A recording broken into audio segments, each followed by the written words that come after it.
Hi. It is so funny that after Tristan Tate in a debate with Joey Carbstrong used Christianity and the Bible as the main argument against veganism, he so easily accepted that his brother had strayed from the path of salvation according to his beliefs and respects that Andrew Tate mocks his religion as weak, his God, and the principles taught by Jesus. What convinced Andrew that Islam is the true religion is the number of children being born by Muslim women, a typical feature of backward, illiterate societies. And in fact, the level of illiteracy in Muslim countries is shocking, because it is over 32% among women and almost 19% among men. And it is mainly in the most backward countries of sub-Saharan Africa where Islam is the most rapidly developing numerically. It's all down to how you once again measure the success of a religion. Let's just try and measure the success of a religion. Well, the fastest growing religion is Islam. It's not the biggest, it's the fastest growing. If the Tate brothers had any intelligence and weren't such obvious posers, they would have looked at these data with a bit of skepticism. That is, from the beginning. Tristan Tate said that he put his entire life on the scale of biblical records. That is his ultimate truth, and only there he looks for answers to all the most important existential questions. His beloved brother, meanwhile, strays from the path of salvation. Tristan must be convinced, because this is what his religion teaches, that his brother is risking eternal hellfire. But at the same time, he respects his justification that Islam is true because it is the most successful religion.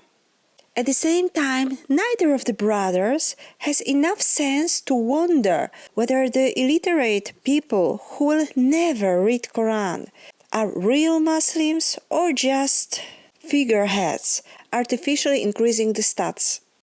I recommend you a video in which a Muslim woman, an immigrant from a Muslim African country, is revealing the truth that it was only in Europe that she heard about someone like Muhammad for the first time. It seems that she had never even heard of Allah. That is how successful Islam is, the main argument of Andrew Tate. She also explains that in the Muslim country she comes from, no one has any idea what Islam is about. No one has read the Quran, and probably no one has heard of Muhammad. For them, Islam is just a certain set of social norms, traditions, clothing, and a general recommendation to be a good person because God is watching. I guess they also have hope for some life after death, and that's basically all when it comes to the doctrine of Islam. As a foreigner, I don't understand how someone so clueless, who uses the argument of Islam's success as a proof that it is ultimate truth about everything, theory of everything, how someone that stupid could have become an influencer whose opinion anyone wants to listen to. I see that even Muslims themselves have realized what a fake personality he is, and they are right to call him a cross-dresser, a fake Muslim. Maybe the name trans-Muslim would be appropriate, or maybe even trans man, in the sense he's just wanna be a man. Why? Because what made him feel attracted to Islam is that radical Islam is so extremely fascinatingly masculine with their aggression. Is it that Andrew dreams of becoming such a man because deep down he knows he's not? Or maybe he feels fascinated by bearded brunettes with a slightly darker skin tone. It's all down to how you once again measure the success of a religion. Let's just try and measure the success of a religion. Well, the fastest growing religion is Islam. It's not the biggest, it's the fastest growing. the insanity of the West, I think Islam opposes it hardest. Do you not find that appealing? Very. Do you not find it appealing to be part of a religion where you get to stand up for what you really believe in and say, no, you can't say that. No, you won't do that. No, not to us. Yeah. I think they have beautiful qualities that I should learn from. I mean, people often ask why I reverted to Islam. And I heard someone say something that you see life and you see other people as you see yourself. So if you're a thief, you think everyone's a thief. And then I was sitting thinking, well, maybe, and of course, this just came from my mind. I said, well, maybe you see a religion how you see yourself. Like I see myself as somebody who is feared, nobody would want to mock. Maybe that's why it was so appealing to me. It's just condensed. It's like stronger. Yeah. And I think that's what the appeal of it is to me.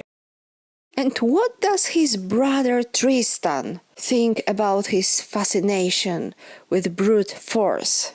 The same man whose certainty that the Bible is the ultimate source of truth, moral principles, suggests that Jesus himself revealed himself to him and confirmed to him the truthfulness of the words written in the Bible. For Tristan, who was taught extremely opposite principles, Brother Andrew's words must be absolutely heartbreaking.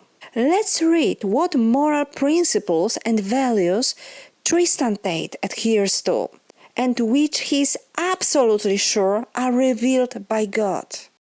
I'm reading from the Bible. Blessed are the poor in spirit, for theirs is the kingdom of heaven. Blessed are those who mourn, for they will be comforted. Blessed are the meek, for they will inherit the earth. Blessed are those who hunger and thirst for righteousness, for they will be filled. Blessed are the merciful, for they will be shown mercy. Blessed are the pure in heart, for they will see the God. Blessed are the peacemakers, for they will be called children of God. Blessed are those who are persecuted because of righteousness, for theirs is the kingdom of heaven. Blessed are you when people insult you, persecute you, and falsely say all kinds of evil against you because of me. Rejoice and be glad, because great is your reward in heaven. So those are rules worshipped by Tristan Tate. Mercy for all, humbleness, readiness to help anybody who needs the help. This is Tristan's Bible, the same Bible he had used to justify his lack of mercy to animals. We clearly see that both Tate brothers are posers, veiled narcissists, who make noises from their mouths just to fill airtime for profit. They have no real thoughts. They don't even understand anything from the religions they refer to. They both seem to worship the law of the strongest, which is the opposite of ethics, any ethics, and which mentally brings them back to pre-civilization era. The only question remains who or how undemanding and uncritical the audience is that allowed these two clowns to become recognizable figures in media. Thank you very much. See you next time.